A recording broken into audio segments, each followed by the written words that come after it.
I got so tired hearing Infrastructure Week, nothing happened. Mitch McConnell has now said the thing that he was trying not to say it for a while. He was trying to pretend that the Republicans were being shut out of the legislative process in the Senate and the House by the Democrats. Mitch McConnell was trying to encourage Democratic Senator Joe Manchin to continue to try to pursue Republican senators to support the Biden infrastructure bill and the rest of the Biden agenda, including preserving the right to vote in America. But Mitch McConnell killed that dream yesterday. He killed the dream of the Senate working the way it used to work before Mitch McConnell became the Republican leader of the Senate. Mitch McConnell said yesterday that he has all 50 Republican senators locked in place in total unity in opposition to everything Joe Biden wants to do. Everything. It was the perfect echo of the total obstruction that Mitch McConnell declared as his goal against President Barack Obama. Our top political priority over the next 2 years should be to deny President Obama a second term. 100% of my focus is on standing up to this administration. What we have in the United States Senate is total unity from Susan Collins to Ted Cruz in opposition to what the new Biden administration is trying to do to this country. And there it is. The reason Mitch McConnell said that yesterday is that Mitch McConnell has no solutions to any problems this country is facing, and the only way he can identify the Republican Party to voters is in total opposition to Joe Biden, accompanied by total devotion to Donald Trump. After Mitch McConnell condemned Donald Trump on the Senate floor at the end of the impeachment trial in February, Mitch McConnell's favorability among Republicans was at 30%. It is now at 42%. Total opposition to Joe Biden is working for Mitch McConnell, but it doesn't work for Nick Hunter, the Republican mayor of Lake Charles, Louisiana, who stood with President Biden today and said this. Mr. President, we come from different backgrounds. We come from different areas of the country. We grew up in different eras. Candidly, Mr. President, we are members of differing political parties, and there would be some policy that we would disagree on if we sat down with each other for a conversation, but I guarantee you, I would be willing to have that conversation with you. And I do believe that we can agree on the dire need here in Lake Charles for an infrastructure plan. I would never let anything stand in the way of me being here today, of me being anywhere to have an audience with someone who could help. Right now, Southwest Louisiana needs all of our elected officials to fight for the people of this community and be willing to break bread with anyone who can help. And President Biden said this. I find more support from Republican governors and mayors and Democratic governors and mayors around the country because they gotta answer the question. Is life better in this town, this city, this state than it was before I got elected? Leading off our discussion tonight, John Howden, MSNBC National Affairs analyst, host and executive producer of Showtime's The Circus, and host of the Hell and High Water podcast. From the Recount, also with us, Jennifer Palmieri, former communications director for the Obama White House. She is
Senator Joe Manchin has been towing the line of the Republican Party by pushing back against any of Joe Biden's proposals, whether we're talking about the coronavirus relief bill, the infrastructure bill, the American Families Plan.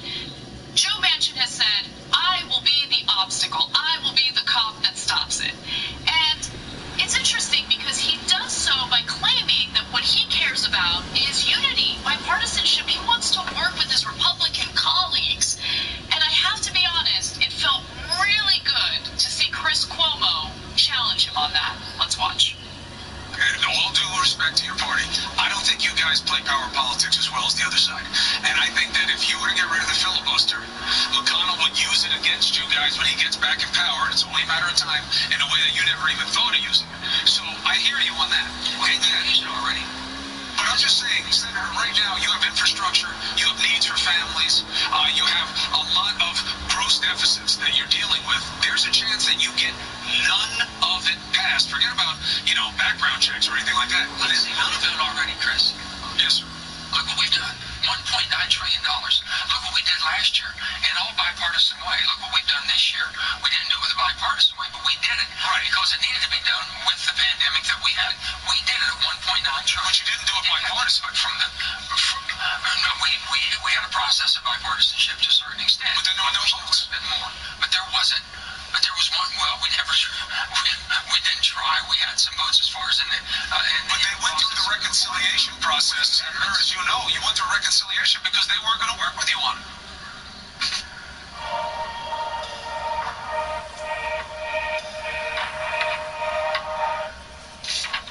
That was awesome. That was awesome. That was such a fantastic way of handling that interview, and it gives you a sense of just how weak Senator Manchin really is once he's challenged on the very lies that he tells his own constituents, the American people, in passing these policies that are tremendously popular. They're wildly popular. 2 in 3 American voters favor the proposals coming from the Biden administration. And then you have this clown talking about how, no, we got to work with the Republicans. We need unity. We need bipartisanship. They don't want to work with you. And finally, someone on cable news calls it out for what it really is, Jake. It feels really good to see that. It does.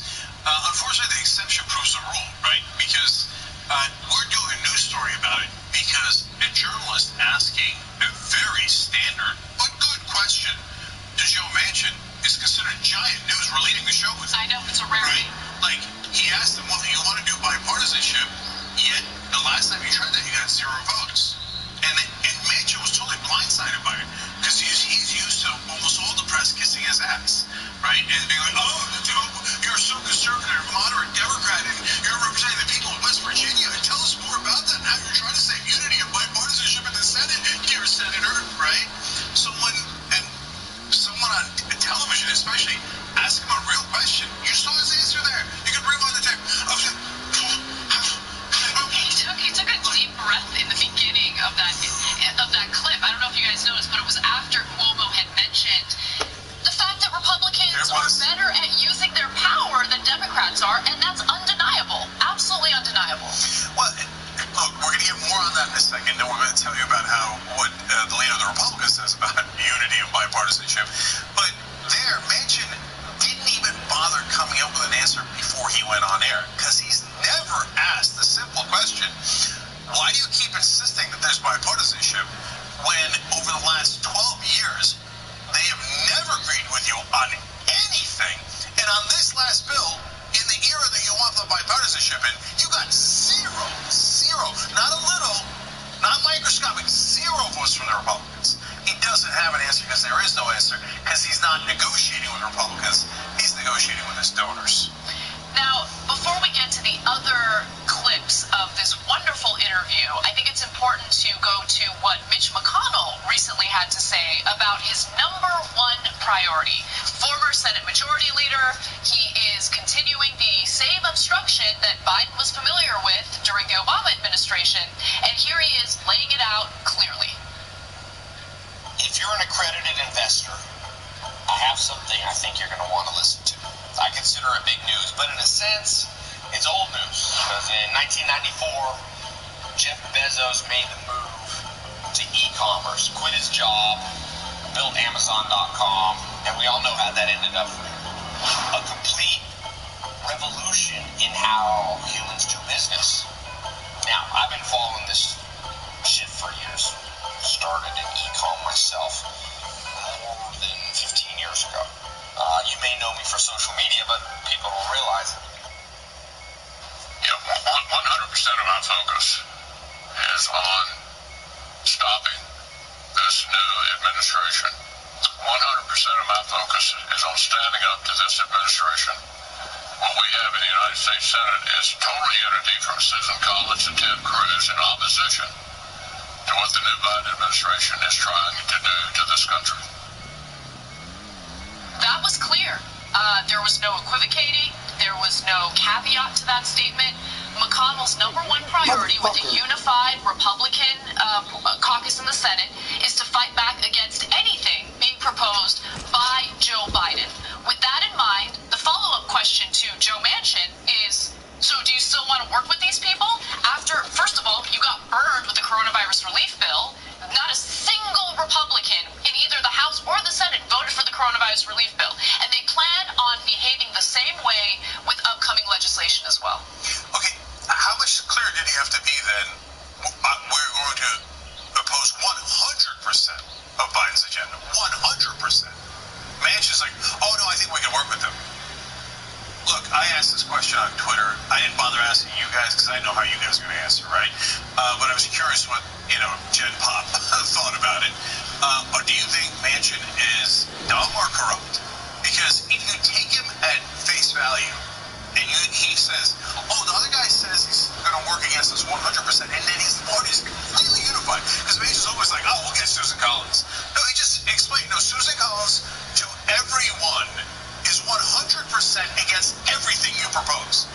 So if you say, and by the way, of course, Mitch McConnell has an excellent history of delivering on that promise, so it's not like it's divorced from context. The context is when McConnell said that about Obama, he delivered that about Obama. Okay, so Manchin has to be incredibly stupid to think that McConnell will, out of the goodness...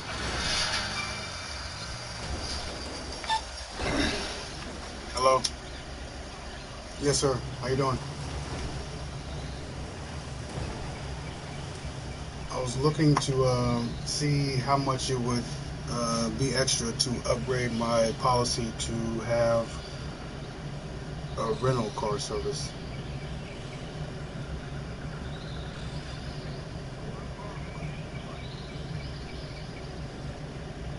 To drive. Not just to get a rental car, while mine is down, I would like to be able to get a rental car.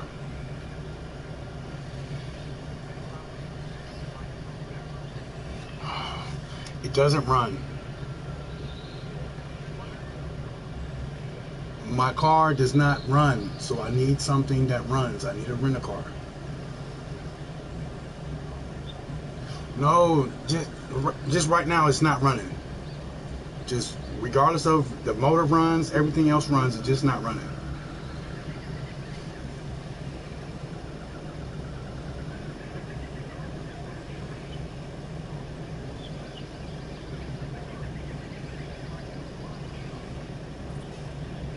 Never mind, never mind.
of his heart?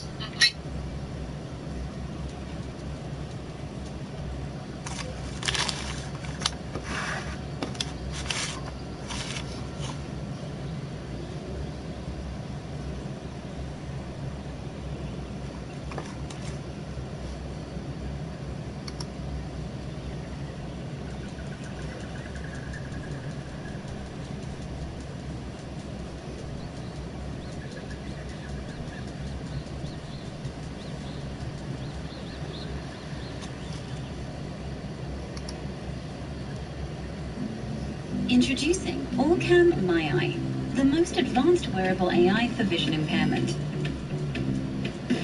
The tiny device magnetically snaps onto the side of glasses.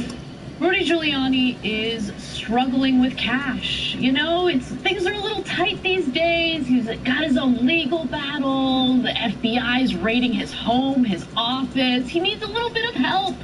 So he reached out to the worst possible person imaginable for financial assistance, and that person is Donald Trump. Sources said people close to Giuliani have urged people in Trump's circle to dip into the $250 million war chest left over from Trump's failed bid to overturn the 2020 election result to help Giuliani. Now, again, he's having money issues for a number of different reasons. There was the raid that just happened on his home and his office. There is some indication that he failed to register as a foreign agent as he was doing lobbying on behalf of Ukraine. All sorts of shady business deals taking place. And so Maggie Haberman from the New York Times had tweeted that Trump told one associate this week that he wants to help Giuliani, but also said that it isn't his call. Whose call is it? Whose call is it? Well, I mean, I'd love to help, but you know how many Bob tells me. Who the hell's Bob? What are you talking about? Is Jared Kushner still president? Whose call would it be on releasing funds from your political action committee? Of course it's your call. I mean, and look, just to give you a sense of how awful Donald Trump is. These guys have been lifelong friends.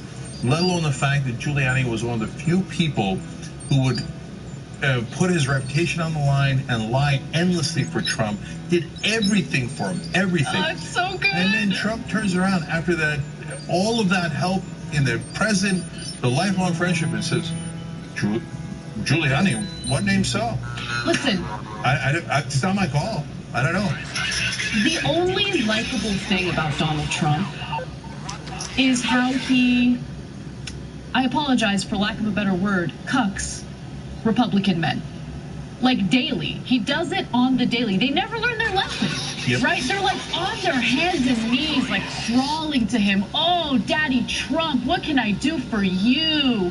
What can I do to destroy my reputation, my legacy, my finances, my everything? What can I do for you? And then when they're in trouble, what do you think Trump's gonna do? I'm sorry, it's out of my hands. What can I do? What can I do? I'm sorry. He now has. It's so good. In that fund, they scammed the heck out of you guys if you're right wingers, and he's got over $100 million in that fund. He can do anything he wants, and he put a footnote in there saying that he could spend it any way that he wants as long as your donation was under, I think, $5,000, which was almost all the donations. He could do anything he wants, and Rudy knows that. You think Rudy doesn't know? By the way, they're doing bail threats. Like Andrew Giuliani was like, 36 hours, and then, well, I guess we'll have to see what happens and stuff. And I'm like, Andrew's Rudy's son. It gets better. It gets better because while the truth is obvious, any person with common sense can see it.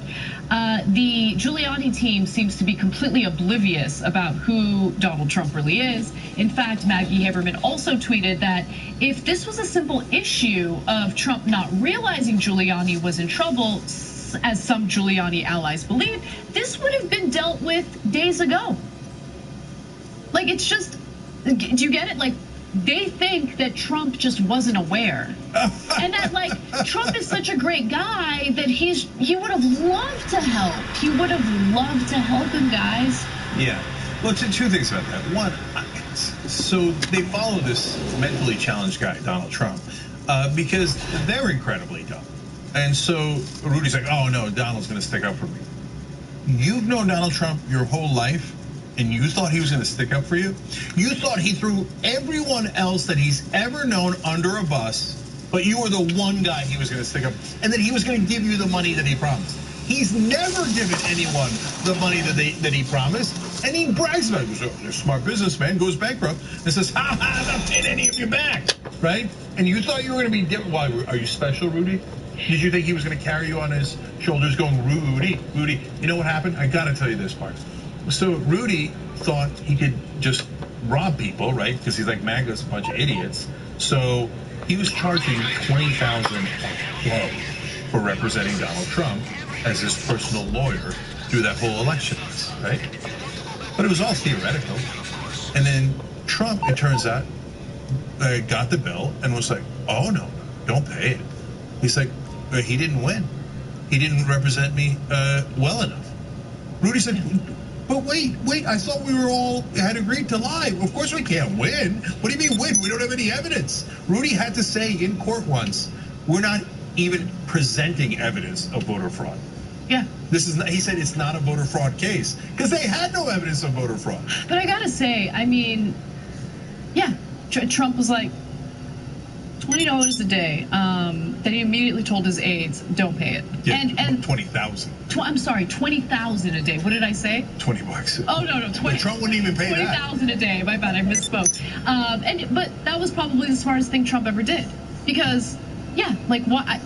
But again, the point is, this is a guy who's gone bankrupt 6 times. He is known for not paying the bills that he is owed. Like, he won't pay what he's owed, right? Or what he owes other people, I should say. So why would anyone think that he would come to their financial rescue? It's ridiculous. And then one other thing that I want to mention. Look, I want to make sure that we're always open and honest with our audience. Sometimes we're wrong, and I think that we've been wrong about trickle-down economics. Trickle-down economics does not work when the people in positions of power become tremendously wealthy. That's when it doesn't work, it doesn't trickle down to the workers. But trickle-down economics absolutely does work when the elite are in financial trouble, because Giuliani has enlisted a part-time driver, but he no longer moves around Manhattan with the full complement of as many as 5 people he has kept around him in recent years. In fact, he's fired a bunch of people, Cenk. So the hardship has trickled down here. Giuliani laid off several staffers and independent contractors in the last few weeks, according to one of the people who said the ousted employees had been told that the former New York mayor was seeking to cut costs. What? The poor guy now has to walk around without an entourage. Oh my God, it is really tough times for the Trump crowd. Now, Michael Cohen, former lawyer and fixer for Donald Trump as well, who did turn evidence against Donald Trump, said Rudy will flip so quick. He also has known Rudy for a long, long time. You know why? None of them have any morals or ethics or loyalty at all. And Trump is so dumb. Like, if all of your guys are terrible people, you picked them because they were terrible. You picked them because they're terrible. So Rudy's here basically saying, duh, pay me something, okay? I need my entourage back. If you don't, my son is putting out veiled threats about how I'm gonna, turn on you. Michael Cohen's going, I know Rudy, he's definitely gonna turn on him. I know it seems shocking to us because they both look mentally deranged, and similarly so. But all Trump would have to do is not give him the 20,000 a day, right? But give him like a couple 100,000 or whatever. For him with the hundreds of millions of dollars, almost nothing, right? But he won't even do that. No, he didn't win. He should have lied better. Cenk, if he had won, if somehow miraculously with that level of incompetence, Rudy Giuliani delivered for Trump and somehow reversed the results of the 2020 election, Trump still wouldn't pay him. Trump still wouldn't look out for him. You're 100% right. By the way, the over $100 million that Trump has now because suckers in MAGA gave him unlimited money. Well, it turns out some of them are pissed now because they had it as a default to give every month. They had that checked off, but people didn't know that and they didn't tell them that. So they give it like, let's say $100 and they're like, okay, all right, let's go win this election. And Biden stole it with Hugo Chavez. And next month it's another 100 and another 100. They're like, what the hell's going on? A recurring donation when they thought that they were donating one time. And so now the FEC, Federal Election Commission, never does anything because they're tied with Republicans and Democrats, and they both go, no, Democrats never did anything wrong. That's what Democrats commissioners say. The Republicans say, I don't care how much we stole, robbed, cheated, and lied, not guilty, right? It never does anything. You can keep watching your hair getting thinner and thinner. You can keep looking out for those embarrassing bald spots that you try to cover up, or you can take action and do something about it. Just seeing the outcome of everything, I would recommend this to anybody. Anything is possible with Hair Club. You need to call North America's #1 provider of proven hair loss solutions, Hair Club. When you experience hair loss, your hair follicles start producing finer, thinner, shorter, more fragile hairs, until eventually they shut down and stop growing new hair completely. So don't waste any more time. None of us choose to lose our hair, but now we can finally choose to get it back with the Hair Club secret. What Hair Club has given me is priceless. I just remember the first time I looked in the mirror. In my mind, I was thinking, there's that guy I haven't seen in a long time. I'm like, that's pretty awesome. Welcome back, man. Thank you, Hair Club, for giving me my hair back. Hair Club is a game changer. When I saw my hair for the first time, I was speechless and I was amazed, and it was a huge transformation. It changed everything. It changed my world. To this day, I get compliments on my hair all the time. Hair Club is the #1 provider of proven hair loss solutions for a reason, because it works. So don't wait any longer. Your great hair day could be just around the corner.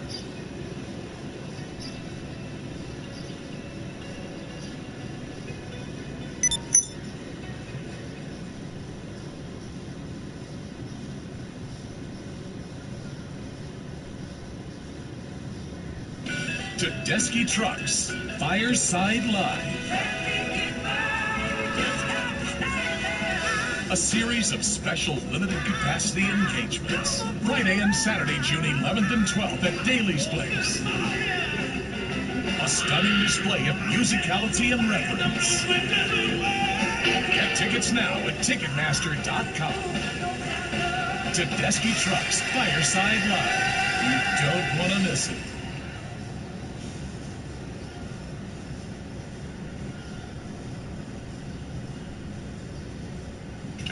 It just came out unanimously saying, no, you got to stop that. And one of the commissioners said, quote, it's almost like theft. Okay, it's not like theft. It is. Yeah, exactly. Okay, it was so bad, Trump had to give some of the money back.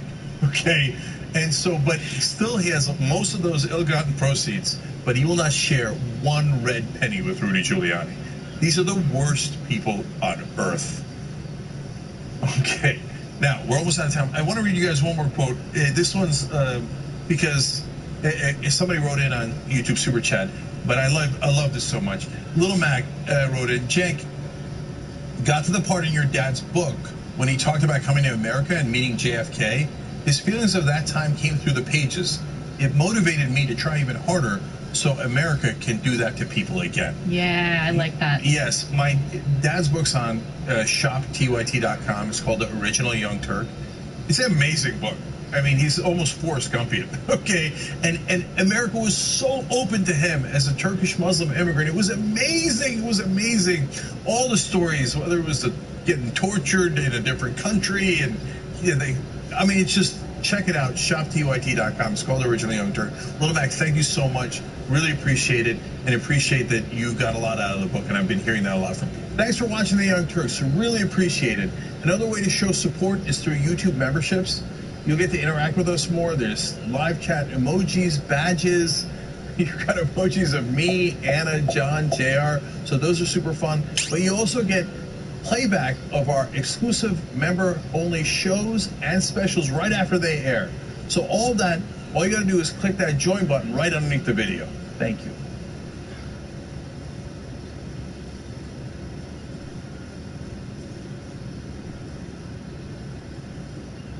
Attorney General Merrick Garland has vowed to keep politics out of the Justice Department. It's not always easy to do. Since taking his oath in March, Mr. Garland has reversed many of the DOJ policies implemented during the Trump administration. Some critics of the former president argue his Justice Department was improperly politicized. For more on this, let's bring in Jessica Levinson. She's a CBS News legal contributor. Jessica, welcome. Great to see you. So what are some of the biggest policy reversals we've seen Merrick Garland implement so far as Attorney General? So I'll absolutely get to the policy reversals, but as you said in the introduction, I think the biggest change actually that Merrick Garland wants to make is in how we view the Department of Justice. I think the biggest thing he wants to do is show the American people that this department can be an independent agency, that it can be a place where, regardless of who the president is and who he knows and what his associates do, that this is a place where it's a federal department that works for the American people. You know, in terms of specific, you asked me about specific policy reversals. One of the big ones right off the bat was saying that we're going to end the limits on grants to sanctuary cities. So during the Trump administration, the so-called sanctuary cities or states that didn't cooperate with the federal government when it came to immigration issues, the Trump administration tried to limit their ability to obtain grants. Another big change was to revive the so-called consent decrees. Consent decrees is a tool the Department of Justice can use to ensure that police departments will reform. Police departments that have a pattern and practice, for instance, of discrimination, will implement reforms. And this obviously is also not just a policy reversal, but it's on the top of Merrick Garland's agenda in terms of looking at police departments throughout the nation. And then there's reversals that are happening, and I think quite important, in the Supreme Court, where you see there are a number of cases, and typically you try not to have big reversals very quickly, but there are a number of big cases dealing with, for instance, the Affordable Care Act, voting rights, the power of labor unions, where the Department of Justice has quickly taken a different tack. So we've seen some really specific and big policy changes right off the bat. In addition to that, kind of bigger change of we will be an independent Department of Justice. Right.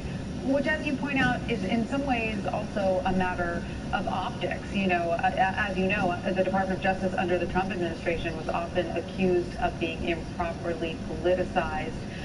You know, remind us what role then Attorney General William Barr allegedly played in that, you know, just to give that impression. Yeah, I mean, I was one of those critics. My feeling was that Attorney General Barr was an incredibly effective advocate for the former President of the United States, not an effective advocate as the leader of an independent agency, a leader of the Department of Justice. Now, why do I say that? Let's think back to one of the first things that Attorney General Barr did, which was, in my view, mischaracterize the Mueller report. The Mueller report was given to him. He put out a 2-page, quote-unquote, summary of that report. Almost every American was waiting to see what that report says, regardless of your views of President Trump. And Attorney General Barr mischaracterized the report, said that the Mueller investigation had found no obstruction of justice, no collusion. That was, at best, a misleading characterization.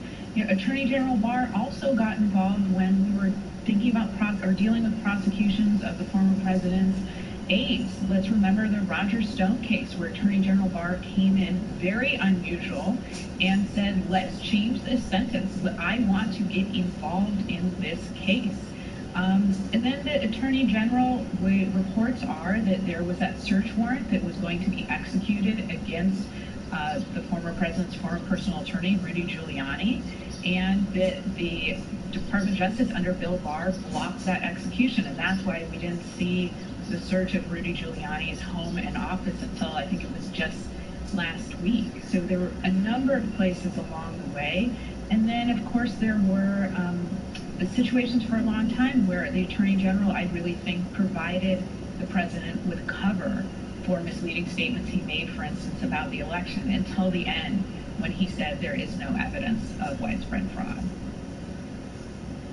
So, Jessica, you know, it's no secret that there are many who hope the former president is investigated for certain arrests, wrongdoing. There's the fact that federal investigators executed a search warrant at Rudy Giuliani's home last week, perhaps signal that Attorney General Garland would also be going after the 45th president? I don't know, and I don't know. I hate to give you this answer, but I don't know that he knows, in the sense that executing a search warrant really means that. You are now going to look at the evidence. You now have the ability to look to see what is in Rudy Giuliani's purview. Now, we have been told that the former president didn't text, so we're not going to see a treasure trove of texts between Trump and Giuliani.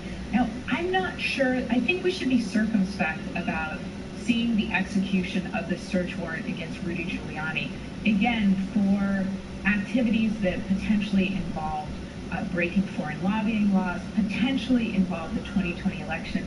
I think we should be circumspect about kind of moving that investigation over and saying it could impugn the president. I think at this point, we're going to have to follow the evidence, see where it leads with respect to Rudy Giuliani. If we can draw that line to President Trump, then I think Merrick Garland will. But this is one of the big things on his agenda. Will there be prosecutions of President Trump and his allies? He's also going to have to revisit something related, which is, are we going to revise that Department of Justice guidance that you can't indict a sitting president? So lots of things on his agenda. Absolutely, and another one that he'll be facing pretty soon, which will, be a test of one sort or another. When the DOJ announces its decision on whether to charge Hunter Biden or not. I mean, you will recall, of course, President Biden's son's finances are under investigation. What will you be looking out for here?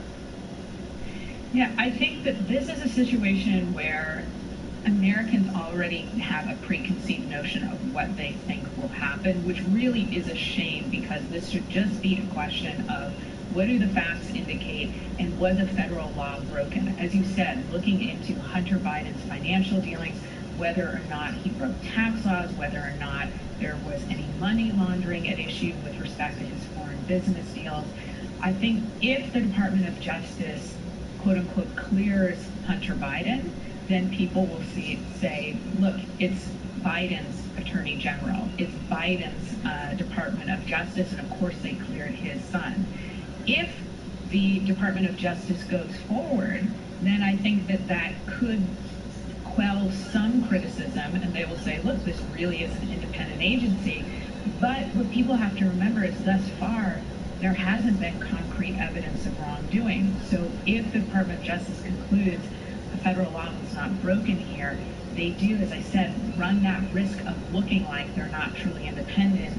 I would just so encourage people to do, pull back one layer and see why the Department of Justice came to that conclusion. President Biden has said, I'm not going to be involved in that period. That's one thing we do need to look to make sure that separation continues. Right. All right. Well, Jessica Levinson, as always, thank you for joining us. Thank you.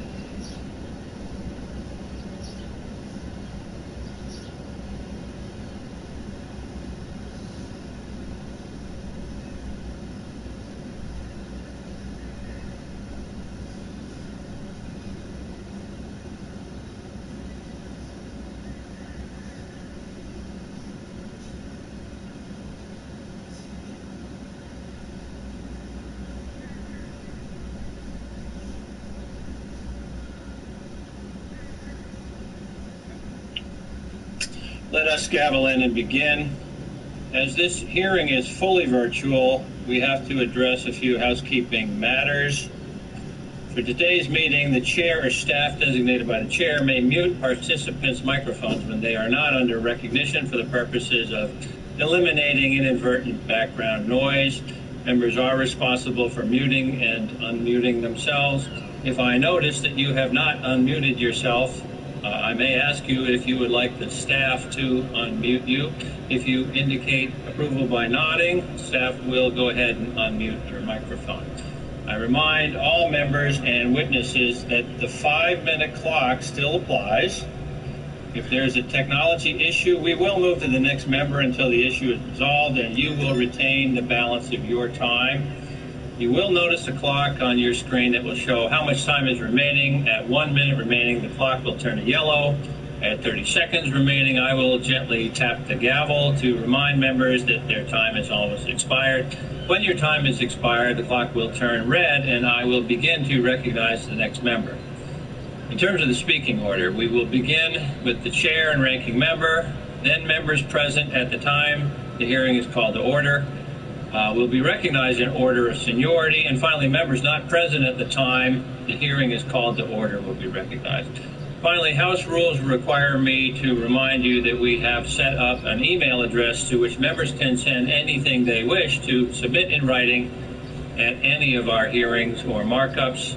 That email address has been provided in advance to your staff.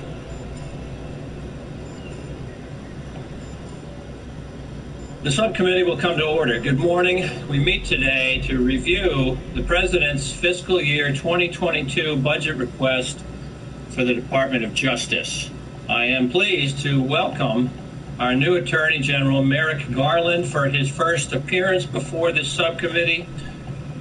Our Attorney General has a distinguished career in public service with an enviable academic record and an impressive trajectory in private practice. He chose to take up the mantle of federal prosecutor. In the course of that work, he led the investigation and prosecution of the Oklahoma City bombing case and supervised major cases such as the Unabomber case before joining the second highest court in our nation, the United States Court of Appeals for the District of Columbia. He served there with great distinction for 24 years, 7 as chief judge, where his reputation as an influential and formidable jurist was widely acknowledged. The Department of Justice mission encompasses the whole range of public and civic life, protecting the fundamental freedoms to vote, express ourselves, worship, study, and work without fear. Above all, the Department of Justice ensures the rule of law is followed under our Constitution. As a result, the Attorney General, through the department, exercises many broad functions, including leading the domestic federal response to terrorism and foreign threats, employing expansive criminal and civil investigative, enforcement, and regulatory responsibilities, serving as a watchdog for civil and human rights, playing a key role in our immigration system, determining benefits and citizenship, leading national efforts against trafficking in human beings, illicit drugs and firearms, operating detention and correction programs responsible for hundreds of thousands of people who are awaiting trial or serving federal sentences, and through its grants and related service programs, improving access to and administration of justice at state, local, and tribal levels. To carry out the department's many missions, the so-called skinny budget that the Office of Management and Budget provided Congress on April 9 proposes a funding level of $35.2 billion in fiscal year 2022, a $1.8 billion or 5.3% increase over the fiscal year 2021 enacted level. And of course, the department continues to operate during this global health pandemic, albeit one that should be lessening under your watch, General Garland. While we are somewhat limited because we have yet to receive the full budget proposal, today we will discuss and review the initiatives highlighted in the skinny budget that was forwarded. The proposed increase for civil rights enforcement is sorely needed. This is an historic opportunity to address systemic barriers to full participation in society, ensure access to economic opportunities, and protect the right to vote. As we face unprecedented threats from domestic violent extremism, such as the attack on the Capitol on January 6th this year, and a national epidemic of firearm deaths and injuries, your proposed increases to address those problems are critical, and we look forward to your testimony and your explanation of how these funds will be utilized. We also want to hear how the department would use proposed increases to the Office of Violence Against Women to support victims and aid in our fight against heinous gender-based crimes.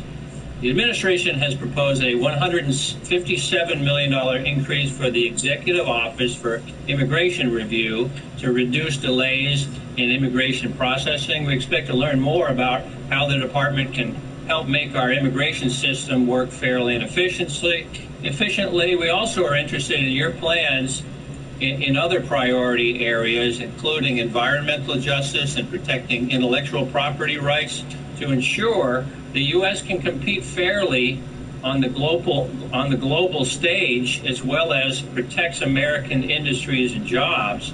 The department is, like our country, at a crossroads. As a nation, we must work to restore faith, not only in our political system, but in the ties that bind us together as a society. These ties have been tested, certainly, but not broken, and we must ensure that remains true. Attorney General Garland, you are entrusted to restore faith in the department and its ability to carry out impartially, on a nonpartisan basis, its historic responsibilities. I know these are challenges you will face head on. We look forward to working with you on all of these challenges. Attorney General Garland, we look forward to your testimony, and at this time, I'd like to turn to our esteemed ranking member, Mr. Adeholt, and yield to him for his opening statement. Thank you, Mr. Chairman. It is good to be with you this morning, and thank you for yielding. I, too, would like to welcome Attorney General Garland to the Commerce, Justice, and Science Subcommittee of Appropriations to testify regarding the Department of Justice 2022 budget request. First of all, congratulations to you, Attorney General Garland, on your new role, and your stewardship there at the Department of Justice is important to all of our communities around this nation, and we sincerely do wish you well. While we still don't have your full budget to review, as the chairman mentioned, I have taken note of the administration's budget summary for the Department of Justice and the programmatic increases highlighted therein. These substantial increases, such as the doubling of the budget for the Office of Violence Against Women, hundreds of millions of dollars for new sensitivity training programs and other efforts to improve police-community relationships, and the $100 million to incentivize states to enact new gun control laws, just to name a few, add up very quickly and likely come at expense of some of the more important national priorities. And yet it's important to know or evaluate any trade-offs that are being made, because your budget summary only tells one side of the story. However, we can glean what we've been provided, that from among the lower priorities are resources to address foreign terrorist threats, improve human trafficking prosecutions, and protect U.S. intelligence property against foreign government interference and exploitation. I do believe that there will be opportunities to find some agreement on measures to reduce violent crime, fight the scourge of addiction, and protect the vulnerable from those who would seek to abuse or exploit them. But I'm concerned that if implemented, this budget would irresponsibly invest taxpayer dollars in initiatives that lack the proper grounding in evidence or in science, such as the highly questionable gun buyback schemes and controversial restorative justice programs. Serious initiatives are needed to address the violent crime plaguing many U.S. cities. If the Department of Justice truly wants to address gun crime, it must not waste its precious resources on these liberal feel-good programs like gun buybacks and incentives for licensing restrictions that infringe upon the Second Amendment rights of law-abiding citizens, while there's those that are on the streets that ignore those with impunity, the same way they ignore every other gun law that's on the books today.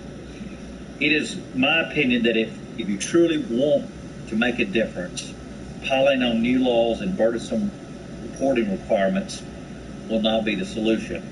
America needs tough, nonsense enforcements to remove not just the guns, but the shooters from the streets, once and for all. Sustained, systemic, and coordinated law enforcement initiatives like Operation Legend, which surge resources and federal law enforcement assistance into major cities last year to fight crime alongside state and local officers, are a good start. Further, the budget summary is signaling some troubling policy shifts. I will have some questions as we move forward in this hearing today about whether these policy priorities comport with the bipartisan bicameral agreement that funded the Department of Justice for the current fiscal year, as new initiatives and undertakings necessarily require resources to implement. Investigating and prosecuting alleged civil rights violations by police officers is a legitimate focus for the Department of Justice. I nevertheless have concerns about the decision to revive the Obama administration's heavy-handed, constitutionally troubling, and questionably effective approach to consent decrees. I'm also interested in hearing your perspective on the humanitarian and the security crisis on our southern border and how it affects the workload of the Department of Justice. Also, I'd like to hear how the Justice Department is working to prevent the proceeds of human smuggling operations from further fueling violent cartels, creating even more dangerous conditions in Mexico and the Northern Triangle countries. I strongly believe that supporting law enforcement and immigration policies that serve to mitigate the crisis on our southern border should be a top priority for this subcommittee. Attorney General Garland, we recognize that you have an incredibly demanding job. No one would minimize that, and I hope your testimony today will reveal a well-reasoned approach to the many difficult criminal justice issues that affect our local communities in reflection to your years of service to our community and certainly also as a federal judge. We want to work with you to ensure that the programs you administer are as effective and efficient as possible in supporting the rule of law. And I look forward to working with Chairman Cartwright in support of funding of the many important missions of the Department of Justice as this year's appropriations process moves forward. Again, we do appreciate you being here today virtually to answer our questions, and we look forward to receiving the department's complete budget submission while there's still time to give it our full attention. So again, thank you for your testimony today, and Mr. Chairman, I yield back. Thank you, Mr. Adderholt. And Attorney General Garland, you are recognized for your 5 minutes of testimony. Please don't worry about leaving something out. Your entire written submission will be included for the record, and try to hit the highlights in 5 minutes. You are recognized, Attorney General Garland. Good morning, Chairman Cartwright, Ranking Member Adderholt, and other distinguished members. I'm honored to make my first appearance before the subcommittee. I'm here today to discuss the President's Department of Justice budget request for fiscal year 2022. Let me start by thanking you for your support for the department in the recently enacted FY 2021 Omnibus Appropriations Act. In remarks to 115,000 plus employees of the Justice Department on my first day in office, I explained how I will approach this job. Quote, all of us are united by our commitment to the rule of law and to seeking equal justice under law. We are united by our commitment to protecting our country, as our oath says, from all enemies, foreign and domestic, and by our commitment to enforcing our country's laws and to ensuring the civil rights and civil liberties of our people. My approach reflects the Justice Department's mission, and the Department's mission is reflected in our $35.2 billion FY 2022 budget request. I'll share a few highlights with you now. First, our budget supports my commitment to protecting our national security, including addressing both international and domestic terrorism, while respecting civil liberties. It includes increases of $45 million for the FBI domestic terrorism investigations and $40 million for the U.S. Attorney to manage increasing domestic terrorism cases. Second, almost 65 years after its creation, the Civil Rights Division's work remains vital to addressing unlawful discrimination and bias. Our budget seeks to increase the Department's civil rights funding by $33 million, providing a total of $209 million for the Civil Rights Division, the Community Relations Service, and related civil rights work. From protecting voting rights, prosecuting hate crimes like those experienced by our Asian American and Pacific Islander communities during the pandemic, DOJ's civil rights work is critical to protecting the American dream.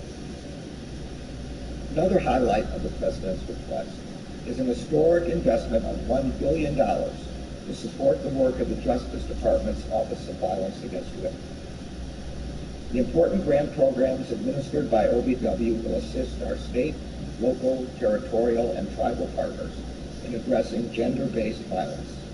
In addition, $120 million is provided to expand our efforts to address widespread rape kit backlogs and to fund new investigative training programs for law enforcement officers and prosecutors in units dedicated to investigating gender-based violence.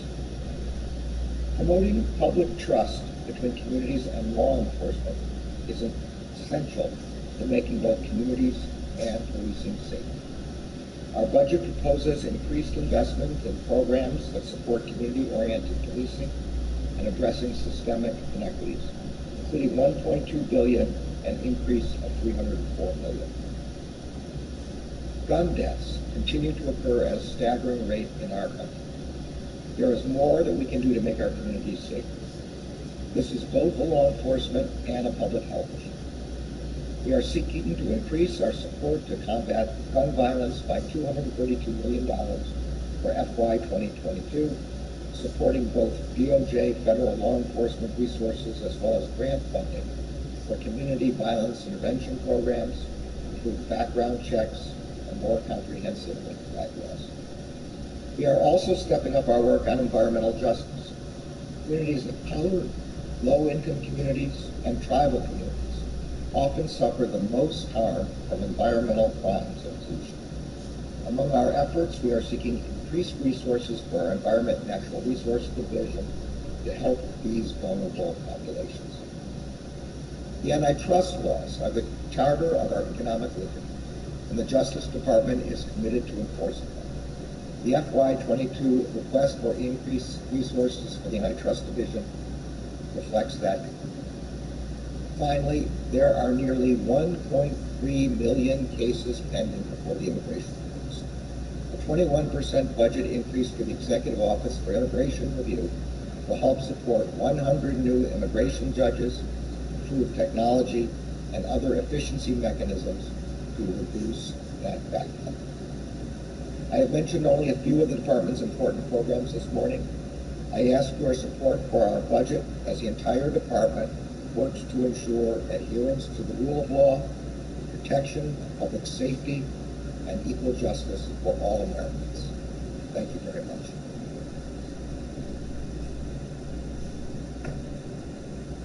Thank you, Attorney General Garland. At this time, we'll start the questioning period. I'll open by recognizing myself for 5 minutes of questioning. I want to start with civil rights and in particular voting rights. I'm 60 years old, Attorney General Garland, and for almost my entire life, what was normal in the United States was that if a jurisdiction wanted to change its voting laws, it had to get pre-clearance from the Justice Department or the District Court in the District of Columbia. That was because of the Voting Rights Act of 1965. Now, the Voting Rights Act of 1965 came about largely because of the efforts of our dear departed colleague, John Lewis, and his efforts that culminated in Bloody Sunday in Selma, Alabama in the spring of 1965, and it led to the passage of that bill and into law in August. That was sustained by the United States Supreme Court in South Carolina versus Katzenbach the next year.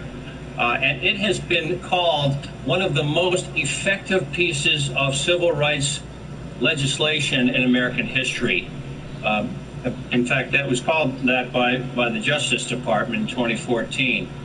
All of that was upended in 2013 by the Shelby County decision, which all of a sudden invalidated the pre-clearance requirement. So now, instead of normal, what we have is the Justice Department has to file suit every time there's an unconstitutional change in voting laws that offends the 15th Amendment or some other part of the Constitution. And as a result, your Justice Department has to spend a lot more money filing lawsuits to reverse these voting law changes. Am I correct in that? You're muted, sir.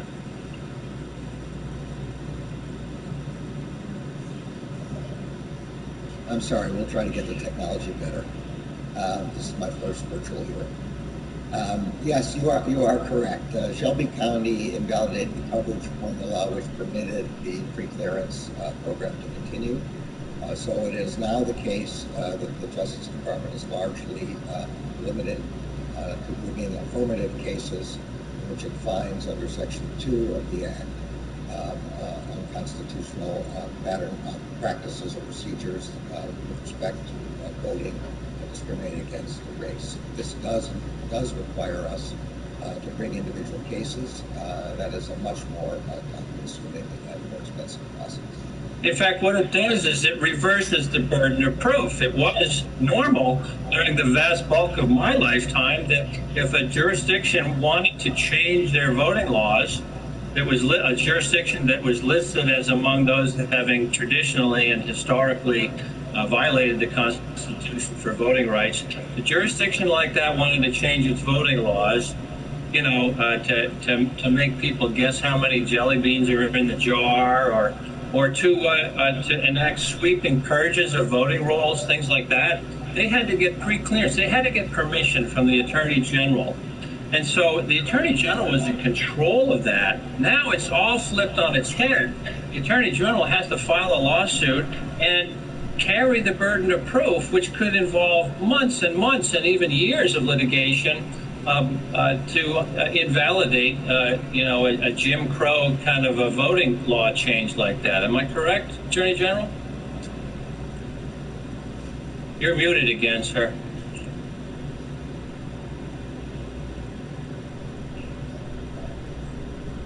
Am I mute now?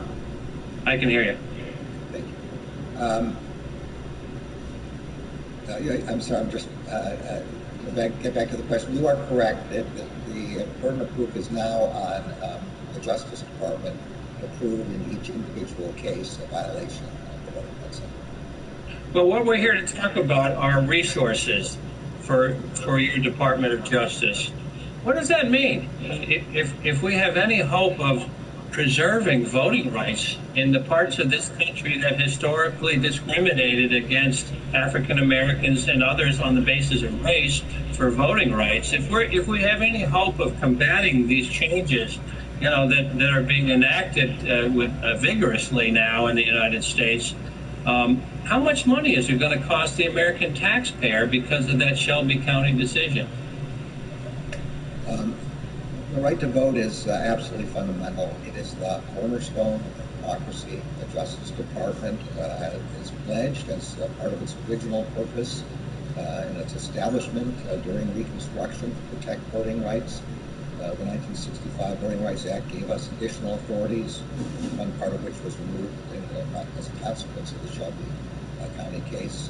We do now have to bring each case individually, and you are correct, that is a very large investment of resources, and that's part of the reason why we're asking for the 15.8% increase in the budget for this institution. Well, I thank you for that, and I yield now to our distinguished ranking member, Mr. Adderholt, for 5 minutes of questions.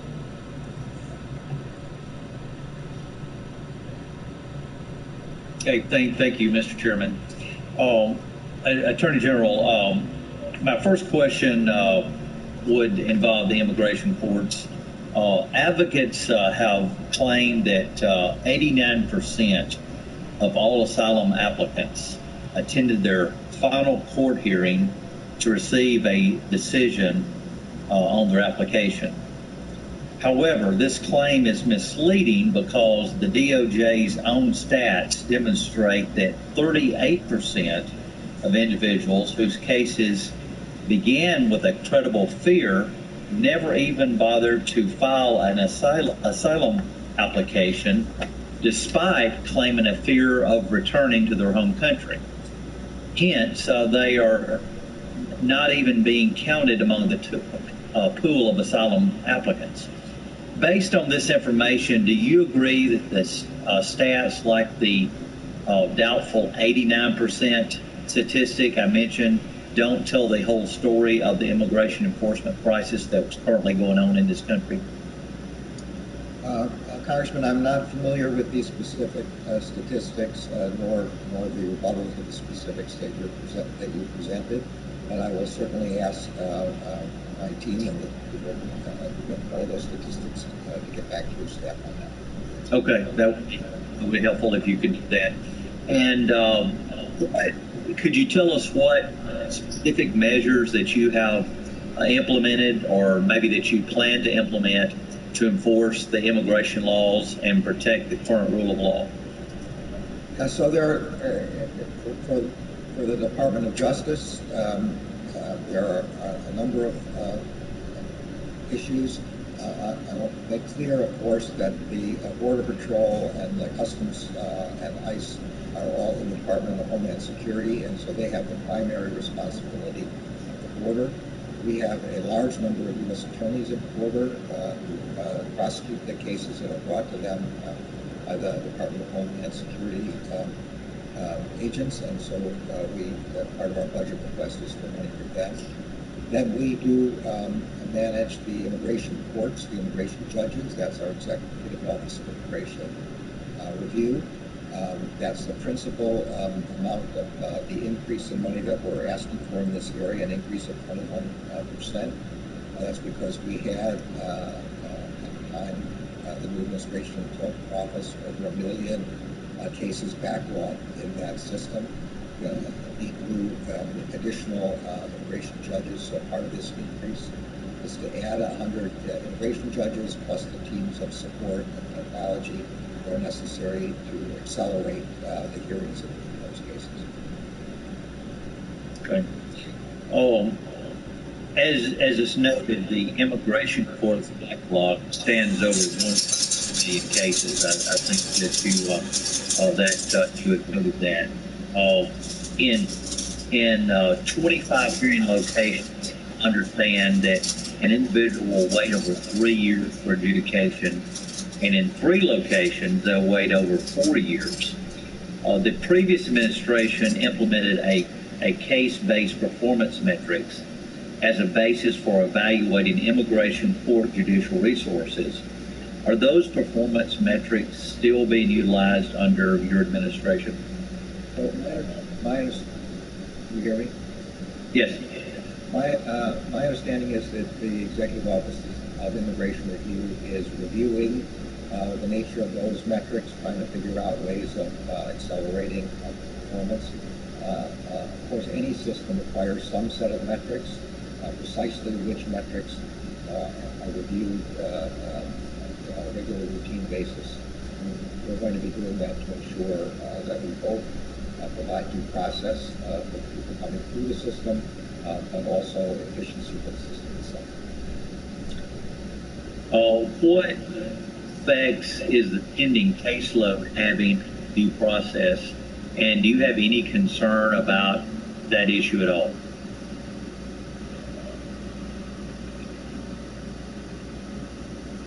I'm very concerned about the backlog. I think it obviously not working for the people who are in the system and not working for the government with respect to evaluating those people. We have cut IJ hiring IJ immigration judges from 2+ years now to approximately 6 months. So we expect to be able to get a lot more immigration judges in with that. So far we have been able to hire, and then we're asking for additional help as well. That should, of course, help the backlog. Okay. But due process is something you were concerned about as well. Yeah.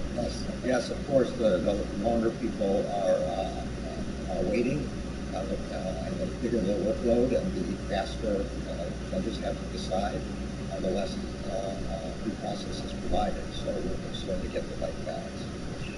Thank you. Thank you, Mr. Chairman. Thank you, Mr. Adderholt. At this time, the chair recognizes Representative Grace Meng for 5 minutes of questions. Thank you, Mr. Chairman. Congratulations again, Mr. Attorney General Garland. I wanted to applaud your March 30th memorandum, which directs a 30-day review and commitment to a whole-of-agency approach to addressing hate-based violence and incidents against the Asian Pacific American community. I appreciate so much your leadership and shows the community that their concerns are our government's concerns. As you know, May is Asian Pacific American Heritage Month, and I believe this month's celebration should be a clarion call for the community and our nation to shout that anti-Asian hate is unequivocally wrong. Can you share with this subcommittee what the findings and recommendations are, and what additional resources do you need to ensure the change you envision will succeed? And part two of this question is, while your memo discusses the need for better resources to combat hate crimes, you also state correctly that communities will need additional tools to heal after hateful incidents occur. There's a great role for DOJ's Community Relations Service to play in healing those affected by hate crimes and violence, including those who are the ones who commit the acts. Some communities are distrustful of law enforcement and attorneys' offices, but may be more receptive to someone from CRS for solutions that bring restorative justice and peace to their communities. So I wanted to ask, from your perspective, is CRS scalable, and how can we work, if increasing funds, that to work to ensure that CRS will engage with communities on the ground? And separately, how can DOJ help local community groups seek help outside of the criminal justice system, developing alternatives to carceral punishment for those convicted of hate crimes? Well, we hit on a question that's I only recently realized was extremely important, not the hate crimes issue, but the community relations service one. So I'm very familiar with the service, having been quite important the last time I was at the Justice Department and doing the kind of work we're talking about, in developing better relationships between communities, victims, and police. So one of the first things I did when we were all concerned about what might be happening in Minneapolis was to call and ask that members of the Community Relations Service assess how many there were there and how many more would be brought. Sadly, I learned we only had about 26 or 27 total members of the Community Relations Service at this point. But that service has, I would say, badly withered over the years. Over quite a number of years. So an important part of our request for a budget increase in the Civil Rights Division is to increase hiring for the Community Relations Service. So I think it's a very good point you raised, and I'm not sure that many people understand what the Community Relations Service can do. With respect to the hate crimes issue, a significant part also of the money increased for Civil Rights Division to go to hate crime prosecutions. The division does prosecute those, and with additional money we'll be able to look into that further. We're also right that prosecution isn't the only solution here, and so we have grant programs under the Office of Justice programs, hoping to move in that direction. You asked for non-incarceral resolutions, and so part of that is it's called Restorative Justice, transfer victims and victimizers get together in a certain way to reduce recidivism and to reduce the pain felt by the victim. So there are a number of, it's a pretty broad set of programs that we have available in this area. Thank you so much. I really look forward to working with you on this issue. Thank you. I yield back. Thank you, Representative Meng. At this time, the chair recognizes Mr. Palazzo for 5 minutes of questions. Thank you, Mr. Chairman, and Attorney General Garland, thank you for being here today. I would like to briefly address the crisis that we have on our southern border. It seems to be somewhat of a manufactured crisis, but it is a crisis. It is a huge challenge. We basically have an invasion taking place in our southern border. And listen, I know we got to handle this in a humanitarian way, and I'm all for that, but we're also a nation of law and order. And without law and order, we're creating chaos. My biggest concern is the flow of people, not those who are coming through the points of entry, but it's the ones that are taking advantage of this crisis. And it's the human trafficking, it's the drug smuggling, it's the bringing in of foreign nationals, some who have been apprehended that we know are on the terror watch list. So can you address what is the Department of Justice seeing at the border? Are there foreign actors coming across that could be dangerous? I mean, what are we doing? I mean, because we all respect, the FBI and our law enforcement communities and officers, and I just feel like that we're just adding a huge burden upon them, but more so upon our local law enforcement officers who are going to have to be basically dealing with the criminal activity that's coming across and the hard narcotics in their backyards. Can you quickly address what the Department of Justice is doing, and how are you advising the administration to get this under control?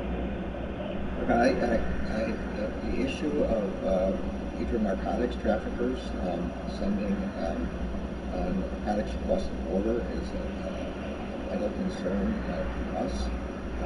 Clearly, now the transition to synthetic opioids, fentanyl analogs, the precursors of these are coming in some part from China, moving into Mexico, then moving across the border.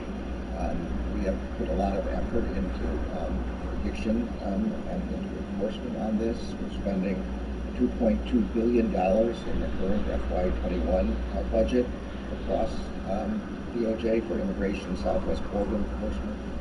This funds our DEA agents, as I mentioned in the previous question, our prosecutors in the Southwest border. One of the first things I did internationally as Attorney General was to speak to the Attorney General of Mexico to seek and confirm his cooperation with respect to fighting international narcotics organizations. And he pledged his support for this as well. So this is a serious problem, and we are seizing. Well, one thing's for sure, the transnational criminal organizations are making a fortune off the crisis at the border, and the flow of drugs. I mean, if you just look at what the Coast Guard's pulling off the oceans before it makes its way into America, and we're talking about hundreds of millions of tons of cocaine over the past several years, and it's going to be a huge crisis. I mean, we already have so many issues facing our country. Real quick, can you address what are we doing to counter China, especially in their theft of international or intellectual property? We know they love to steal our technology, and it's actually allowed them to close the technological gap to actually exceed us in some areas, which is a national security crisis as well, but it's also just a theft of trillions of dollars of our resources paid for either private or public institutions here in America. Obviously, it's unfair. They don't see it that way. They see it as all being, fair game to steal other countries' intellectual property. What's the DOJ doing to counter that? And are y'all prosecuting individuals engaged in the theft of our international property? Well, within the last month or so, the intelligence community has identified China as a threat, and precisely the threat that you mentioned with respect to espionage, with respect to theft of property. So the FBI is working very hard. And only, I mean, it probably would have also cybercrime, cyber hacking element of this, and a lot of money and new resources are being put into protecting against that hacking and then prosecuting where unsuccessful detection and plugging the holes.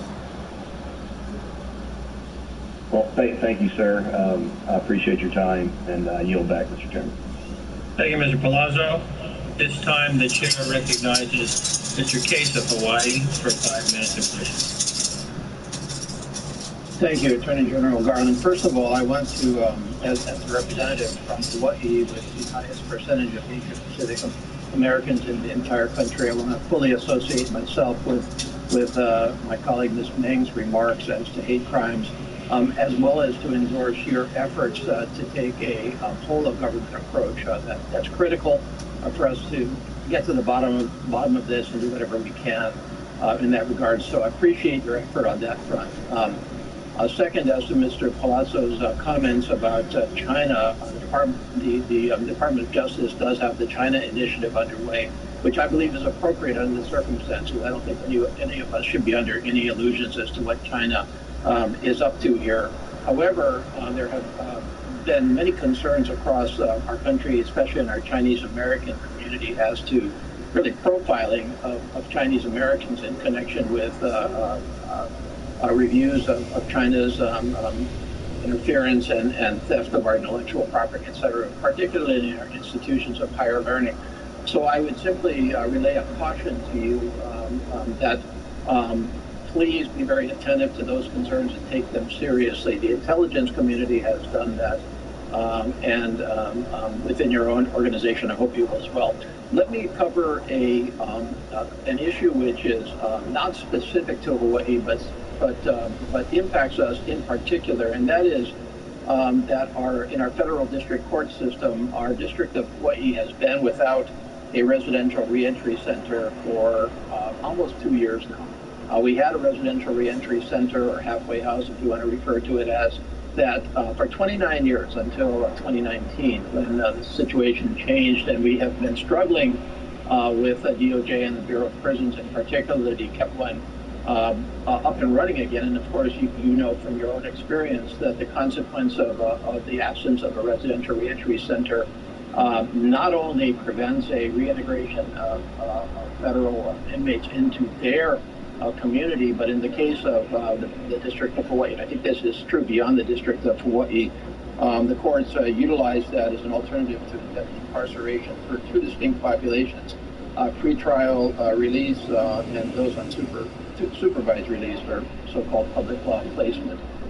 When you dig down to the bottom of this issue, it seems to be a question of unrealistic expectations being placed on the solicitation process and the bid process. We are in a unique situation here in Hawaii, and essentially the solicitations are ruling out any effective bids on this, and that's just not acceptable. We cannot send our prisoners and former inmates to continental United States for these purposes. We shouldn't have to do that. The discussion has been the alternative of day release, which is not going to do the trick. And so I would simply ask for your own personal review and attention to this issue to see whether we can punch through this and get that solution in place as soon as possible. May I respectfully request that? Yes, of course. Residential reentry is critical to the First Step Act and the Second Chance Act approaches, which were passed by Congress.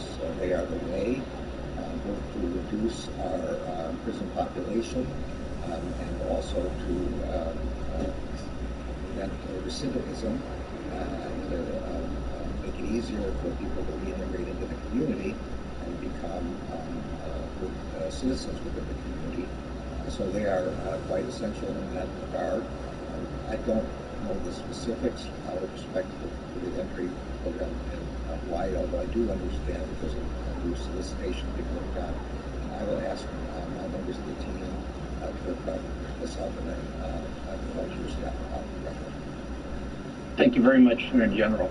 My remaining time, let me just follow up on Mr. Palazzo's comments on immigration, and I won't have time for you to respond, but I leave this with you. In reviewing immigration and especially a recent trip to the border, it became crystal clear to me that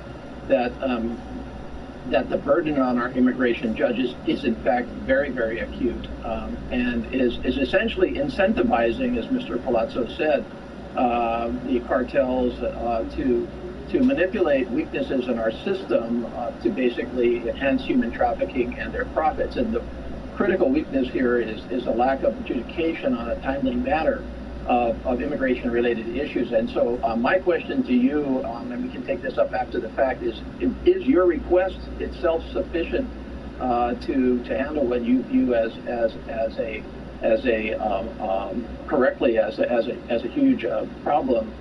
Is that going to do the job in terms of re-incentivizing that? And I'm afraid I'm going to have to leave you with that hanging question and hopefully take it up with you in some other way. But it's a rhetorical question. Is that enough? Thank you, Mr. Chair. Thank you, Mr. Case. And we'll allow the witness to answer. Take 30 seconds and tell us what you can in that space of time, Attorney General. So, can you hear me? Yes. Yes. Yeah. So we have asked for a substantial increase for immigration judges, and important for the whole team that supports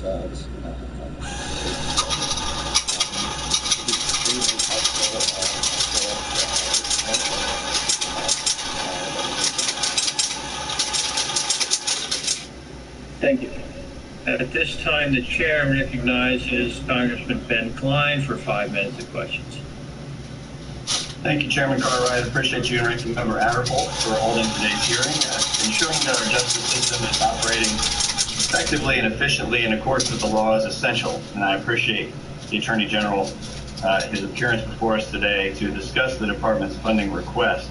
I'll go out of order in my questions briefly just to address the burden on immigration judges. I would posit that it is a direct result of this administration's changes in policies and put in place a catch and release program, repealing of remain across the border while their asylum claims are being heard, the numerous policy changes that have incentivized individuals to make this journey with small children and claim asylum when for no other reason other than they are trying to escape poverty. Now, that is a reason to explore legal immigration process and reforms, but I would argue that it is not cause for asylum, and I would argue that before we grant a significant increase in funding for immigration judges, we need to see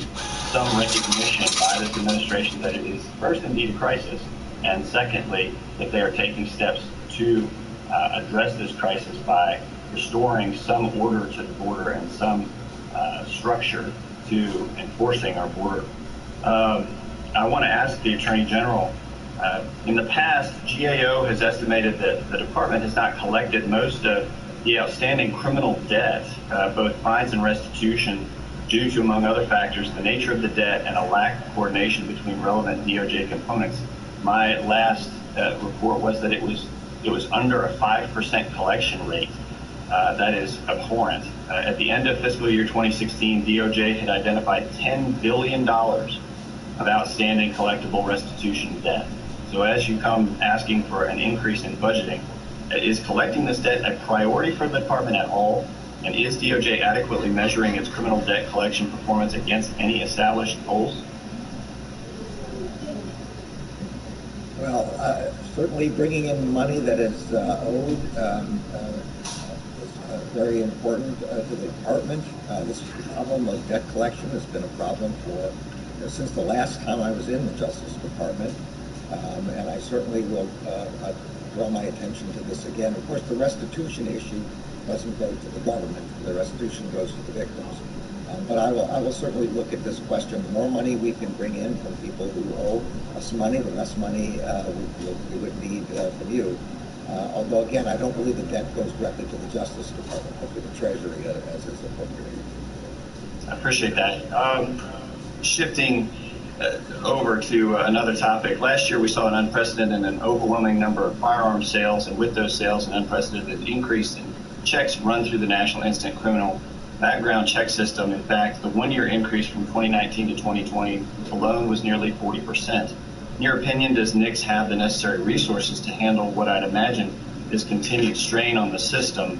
And can you provide the committee with the latest stats on the percentage of background checks that fall into, rather than proceed or denied status, delayed status, and the percentage of those checks that are then resolved within 3 business days, 10, 30, and 88 business days when they're purged from the system? Well, Congressman, you're absolutely right that the more sales there are, the more pressure there is on NICS to do the background checks. Obviously, absolutely right. We have, in FY21, we received $168 million for expanding NICS capacity to address the workload increases for FBI and ATF. So we have resources that we're now being able to put into this problem. I don't know the statistics. I know the issue that you're talking about. I don't know the statistics on how long a delay there is and whether it's satisfied within the 3-day proceed window. Well, if you could get those to us, I'd appreciate that. Of course, and we would do that. I'll just ask one more question. Current law requires a prospective buyer of a firearm to provide a photo ID to exercise this core constitutional right.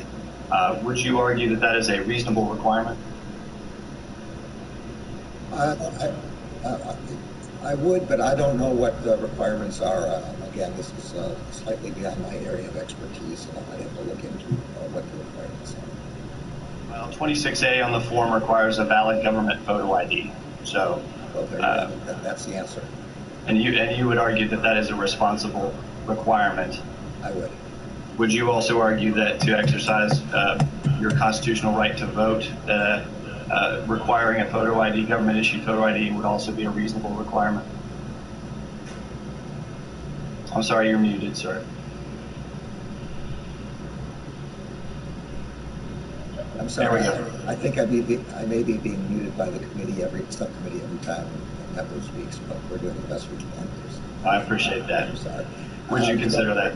Yeah. So the question on voter ID is what kind of disparate impact it has on voters of different races, colors, and language groups, and whether it violates the Constitution by having a disparate impact on people's ability to vote. The Supreme Court has held that voter ID as a concept is constitutional.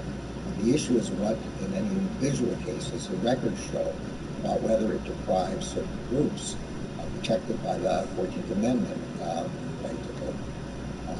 That's the question. It's not a question of whether voter ID is sensible or not sensible. It's a question of how it impacts and what the cost of that impact is.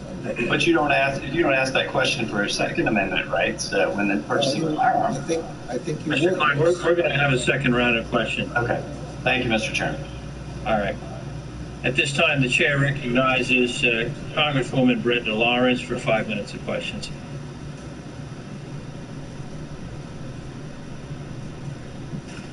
Hello, everyone. Thank you so much. Congratulations, Attorney General. I wanted to ask a question about mental health and law enforcement. The Biden administration's skinny budget includes an incentive to partner mental health providers with law enforcement across the country, which I believe is incredibly important as we look toward ensuring that community policing and meeting the needs of all of our residents. Will the department be taking any efforts to prioritize grant applicants who intend to use funds to expand or create partnerships between mental health providers and law enforcement? I think the answer in general to that is yes. We do believe that taking the burden off of law enforcement, particularly with respect to some of these very high-risk contacts with people who have mental disabilities or who are in crisis for any other reason, and to bring along to substitute social workers and mental health care professionals is a good way to reduce risk for the officer and for the person who's involved. So there's $271 million in our OJP increase request, the Office of Justice Programs, to performing court processes, and this also includes separately the question of having mental health courts and drug courts, which is another related issue to what you're asking about. Thank you so much. I want to talk to you a little bit about the Civil Rights Division. For example, after years of arguing that a Texas voter ID law intentionally discriminated against minorities, the previous administration, Justice Department, abandoned that position. Today, states across the country, including my home state of Michigan, are attempted to pass restrictive measures that would clearly make it harder for Americans to vote. Additionally, even a number of hate crimes across the country spiked, and federal prosecutors of hate crimes have come close to keeping pace. Can you explain how the Civil Rights Division will once again return to its mission to uphold civil and constitutional rights for all Americans? Justice Department, as I mentioned, was founded with the principal original purpose of protecting the rights of African Americans during Reconstruction, their rights, particularly with respect to voting, but also with respect to protection against domestic violent extremists, and the first incarnation of the Ku Klux Klan. That was the original purpose of the department, reinvigorated, and the Civil Rights Division was created by one of the Civil Rights Acts. We are carrying that forward now by requesting a 18.6% increase in our budget for civil rights enforcement over last year. A portion of that money will go into the voting rights issues about which you were just speaking, and a portion of that money will also go into protection against enforcement of hate crimes statutes, which Congress has provided us.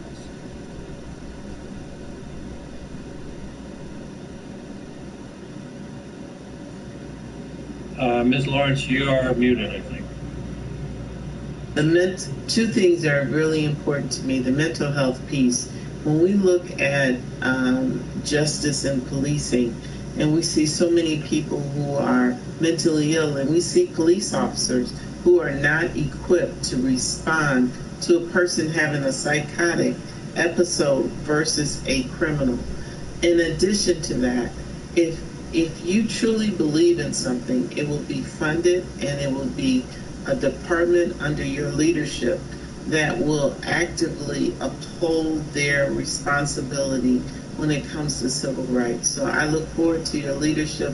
Thank you so much, and we have a lot of work to do in your department. Thank you so much, and I yield back. Thank you, Congresswoman Lawrence. At this time, the chair recognizes Mr. Garcia for 5 minutes of questions. Thank you, Mr. Chairman. Attorney General, thank you. Congratulations on the appointment, and thank you for your service to our beautiful nation and the monumental mission you have in front of you here. I'm from California, northern LA County. We are a state where we have a legal cannabis industry, but we're also a state, and especially in my district in the deserts above Los Angeles, where we're seeing a massive influx of an illegal marijuana industry. And I think it's being understated at local levels, at state levels, and certainly not appreciated at the federal level.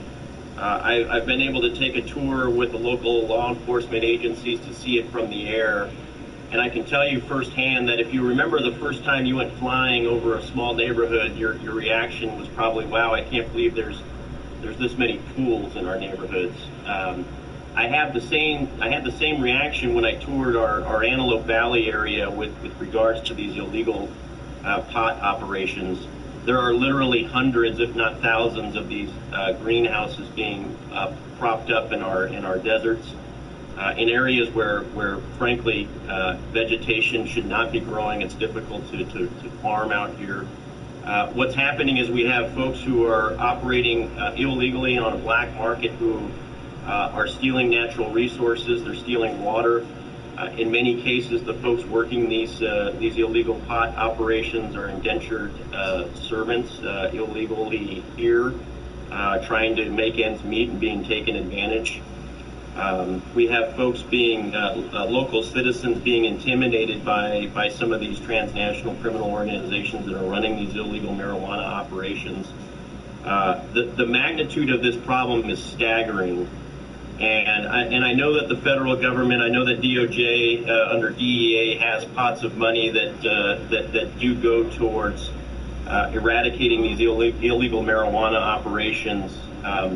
But it is at a magnitude, like I said, that's beyond comprehension, I think, and I really do believe it's worth DOJ's attention, not only at the federal level but also in support of the local law enforcement agencies. My question is what, in your opinion, can be done from a federal level to help prosecute folks who are growing marijuana illegally? There's a series of charges that have been deemed really misdemeanors. The distribution, the sale, the growing of marijuana in California is treated as misdemeanors, but the stealing of natural resources, in some cases the spotting on land, the intimidation against local residents for reporting these recorded. Is rising to the level of felony behavior, and frankly, it is a true security issue at the local level, but also national security. What can we do at the federal level under your administration and your leadership to help us eradicate the illegal marijuana problem? Well, I'm not precisely familiar with the specifics, obviously, that you were able to see through your aerial flights. But the department's view on marijuana use is that enforcement against use is not a good use of our resources. I understand that's not what you're talking about. You're really talking about growing and manufacturing at a large scale. Probably not a good use of our resources where it is regulated by the state.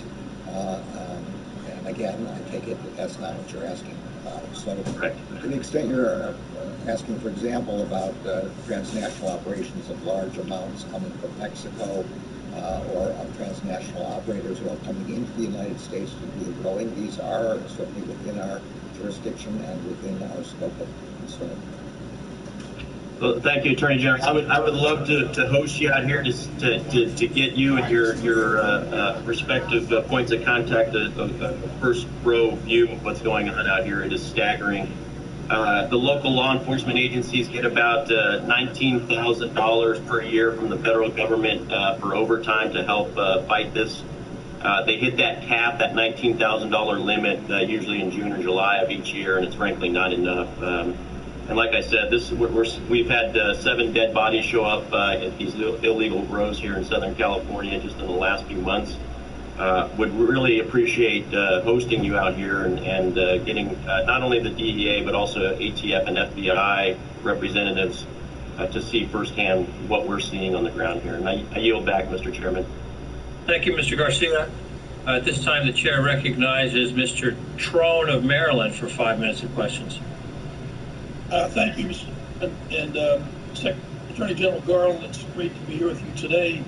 For the last decade or so, my office has been in Bethesda, so we're neighbors, and it's awesome to have someone of your qualifications in this job.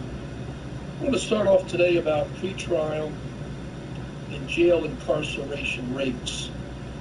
Even short stays, pretrial detention is associated with harmful outcomes, costing people their jobs, their homes, lose custody of their kids. This practice is also leads to an increased likelihood of being convicted, receiving a harsher sentence, and future involvement in the criminal justice system. The pretrial detention rates in the federal system are at a record level, 75% of individuals detained pre-trial. Disproportionately, this falls on people of color. Federal prosecutors have requested from 56% in 1997, now up to 77%, even though the data shows 99% of those released return to jail, to court. So, Mr. Garland, could you speak to DOJ's current pretrial retention policies and your views on pretrial detention? Congressman, I quite agree with the concerns you expressed. I do think that unnecessary pretrial detention does make it harder for somebody to build a case to defend themselves, which is point one. And point two often means they lose their job, which even if they are then adjudicated as not guilty, damages their ability to make a livelihood. So there's no question about that.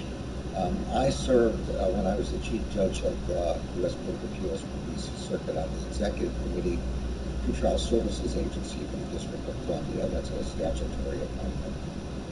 That agency has a nation-leading reputation for analyzing pretrial detainees and making recommendations to judges about which ones need to be detained, which ones don't, and what kind of more minimal conditions can be required. So, because they have a very good method of figuring out who might recidivate while on release or after release. I know the judges of both the federal court and Superior Court are happy with the results of that. So one thing might be to help model that program in districts. The federal law permits pretrial detention only if there's no combination of other kinds of conditions that will ensure the return of the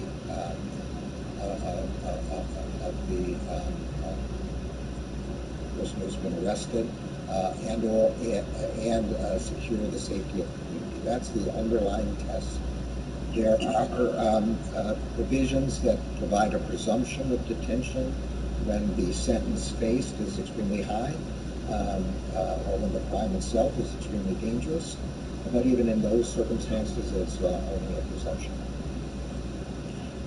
According to the Vera Center for Justice, after the enactment of the core crime bill, we spent $127 million a year on pretrial detention. Today's dollars. Today, that's over $2 billion.